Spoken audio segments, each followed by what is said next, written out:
Hello YouTube, this is the Bicycle Enthusiast again, and today I'm going to do a pretty long review, possibly long review, on Midland action cameras. I have at this point 3 of them now, and just to summarize, I love all of these cameras. I've never even heard of the company Midland until I started researching into cheaper cameras.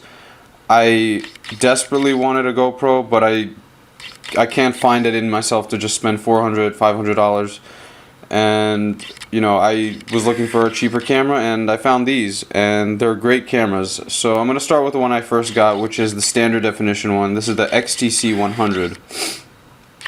Sorry if it keeps focusing, but that's what it is. I've had this camera for about 8 or 9 months, and I love it. It's a terrific camera. I've put it through hell. I've dropped it, I've used it on my bike, on my car, underwater, everywhere, swimming. I've just did everything I could to try to beat this camera up, and it's a terrific camera. So, the main feature about Midland's cameras that they advertise a lot is the fact that it's just one switch operation. You turn it on, that's it. One button and it starts working. There's no card in here, so that's why the red light is on over there. So it's not going to record anything. But there's nothing to think about. There's nothing to worry about. No settings to do. All you do is you turn the switch and it starts recording, and you're good. You don't have to think about it. You know it's working. Now this first camera is standard definition. It shoots 640 by 480. Pixels, 60 frames per second. So the ratio is 4:3. So you're not getting like a widescreen with this camera. If you have a widescreen TV or a widescreen laptop, as most people do, it's not going to fill up the whole screen. It's just going to be like sort of a box, and you're going to have those black sides on the sides. It won't fill up the whole screen. That being said, at 60 frames per second, I've only just gotten into understanding how frame rates work and everything like that. And 60 FPS is pretty clear. It's it's smooth. There's very little motion blur. So even though the resolution isn't that high, you're still getting a really clear picture. It's a really good camera. Alright, so when you get this camera, it comes with 4 mounts. It comes with a sticky helmet mount, which is adjustable. It has this little tilt thing over here. And this also comes off, although I'm not going to try to take it off right now. It's supposed to be interchangeable. It's way too hard to take off. I barely got it off without breaking my hands.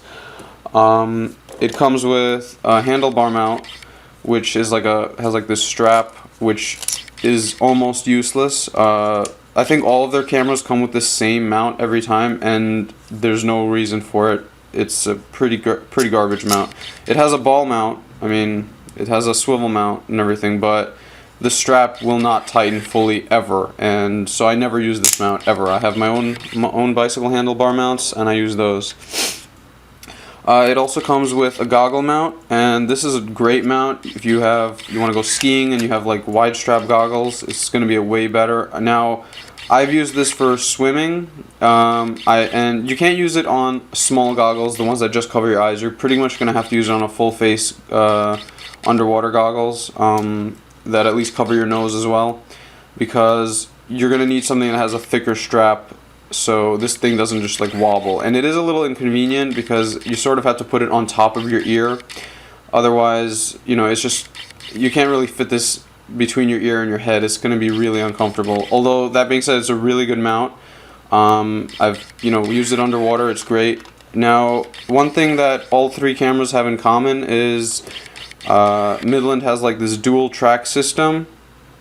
You can see it over here and over here. There's these little indents, and what that is their own proprietary mounts. They just slip in over here and click, and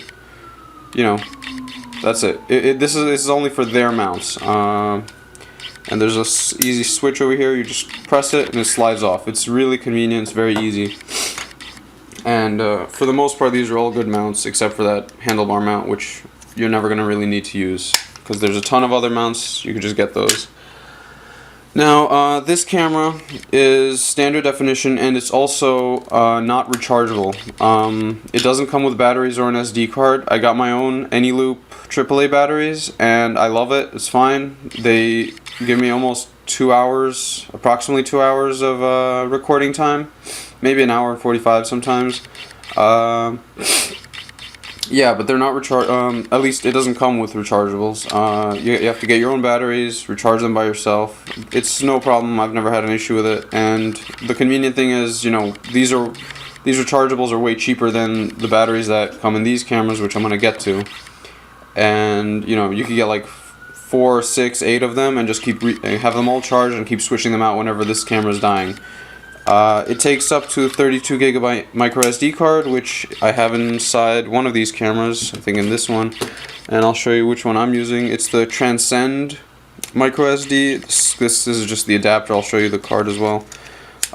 It's a good, the thing is, like I said, these are cameras that I got because I just don't want to get a GoPro yet. I can't bring myself to spend that money, that kind of money, $400 or $500 at least. This camera, when I got it last year, was $50 on Amazon. I think the price jumped to around $70. I would wait or look for somewhere else. You could I've seen a ton of these on eBay for like $50, and they come with the whole set. They come brand new. You don't have to buy it for $70. You could definitely get it for $50 or less. So yeah, that being said, this is a great camera. I've dropped it. I've even done stupid stuff with it. I've attached it to a ceiling fan and let it just like record and then fly off, and it landed. It stopped recording. It corrupted my file, but the camera was still working. No issues, no cracked lenses, no cracks anywhere. It has a 1/4-20 tripod mount, so you could put it anywhere pretty much, and as well as the Midland mounts, the double rail mount that it has. Now, yeah, so I'm going to move on. Now, I think these two cameras are part of Midland's old generation. Again, I don't know, I never even knew about this company until I started getting these cameras, until I started researching for these cameras. So this is sort of the old generation, and this is their newest camera, which I'm going to get to a little later. So I'm going to move on to one of their more advanced cameras. This is the XTC300. Now first off, it's not the same size. It's a bigger camera than the XTC100. That was something that I assumed they were all the same size, but I'll tell you why the size matters later. Now the double rail mounts are all the same. So whatever Midland mounts you have, they all work together. They all have the same double layer dual track system. So if you have a mount from this camera, it still clicks into, let's see this, so if I get that right, it still works in this same mount. So that's not a problem. And also, again, it has the 1/4-20 mount on the bottom. What I like about these cameras, all three of them are very slim. You see it's like maybe an inch from side to side, even though they're kind of long this way, they don't take up a lot of space the other way. So when it's on your helmet, there's no drag, for example, like it doesn't take up a lot of it. Like a GoPro is very wide, so maybe that adds a little wind drag on your head. But these are all really light cameras, all really, slim profile. Now this one has a sort of concave lens on top. It's rounded. You can even see it protrudes slightly. And I've seen other people talk about reviews how BB guns just hit it and no issue, so I guess it's strong. I was a little worried that this would be maybe a little more brittle, but apparently it's not. I got this one used on eBay. With shipping, it was about $100. On Amazon, I've seen it for like $170 all the way up to $250. Definitely don't spend $250. You might have to spend $170. I was pretty lucky with this buy. Most of them I saw were around $150. This shoots in 1080p, 720p, and 480p, but the resolution is slightly different than this one. So it has two high definition recording modes and one standard definition, and you switch them. There's a little. Let me see if I can get in close. There's this little switch over here. I have it right now set on M. There's HML. M is 720. L is the 848 by 480. So it's 480, but it's not. This camera is 640 by 480. This camera's standard definition setting is 848 by 480. So that's 16 by 9. That's a 16 by 9 ratio.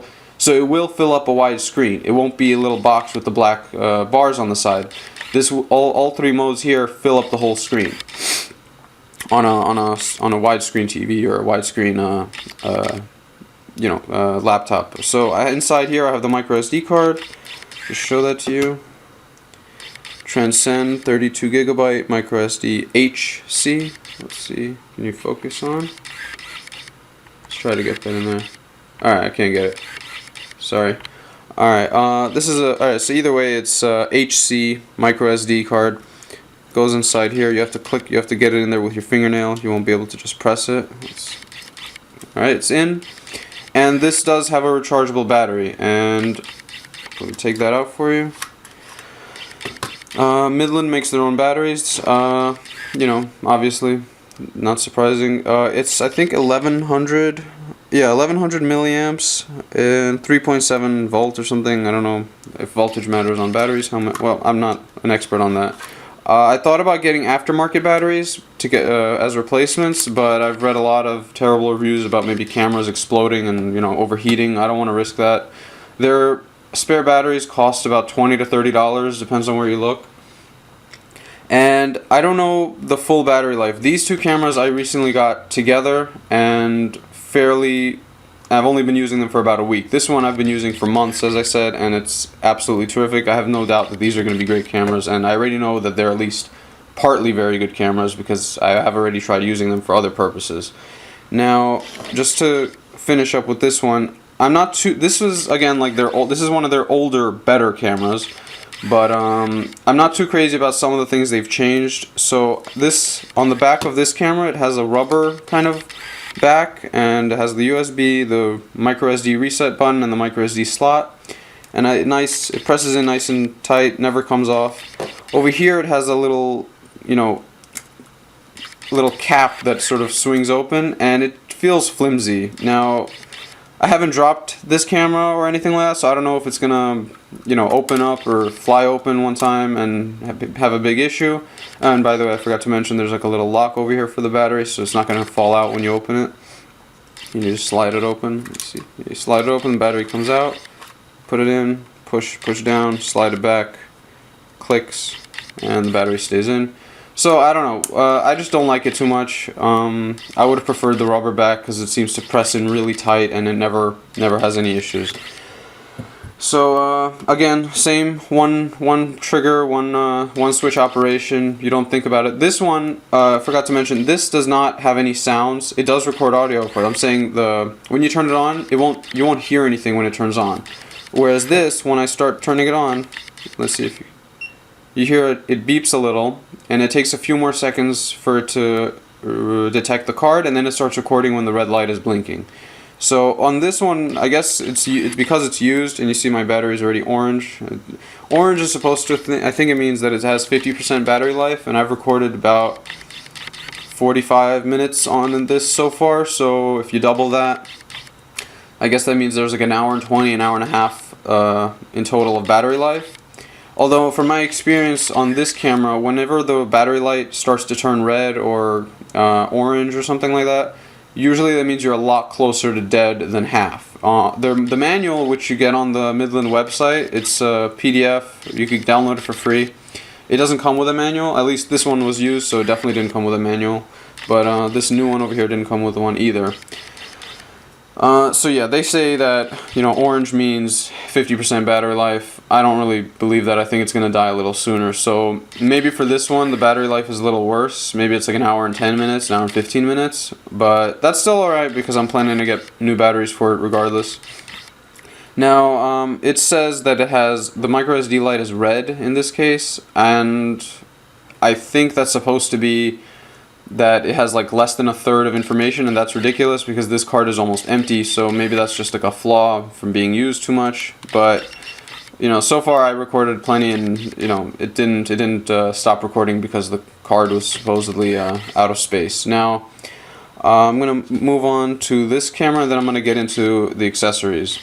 This is their newest camera. It's the Midland 280, XTC280. Now, I subscribe to Midland, so you know, they send me like ads about this, and it's on the front page of their website now. Now, even though it's 280 and this is 300, this is the newest camera. Apparently, I don't know how their naming system works, but the 300 is technically, I think, older than the 280. So this camera is a lot more like this, like their original camera. And I love this camera. The quality, I didn't even talk about the quality actually. For the XTC300, it records 1080p at 30 frames per second and 720p at 60 frames per second. And that's, you know, in both cases that's 16:9, so you get full widescreen. And the 720 and the 848x480, they're actually a little wider than the 1080p, and that's the opposite in this case. When you're recording in 1080p over here, it's way more wide, and when you get into 720, it's way more zoomed in. So if you're trying to get more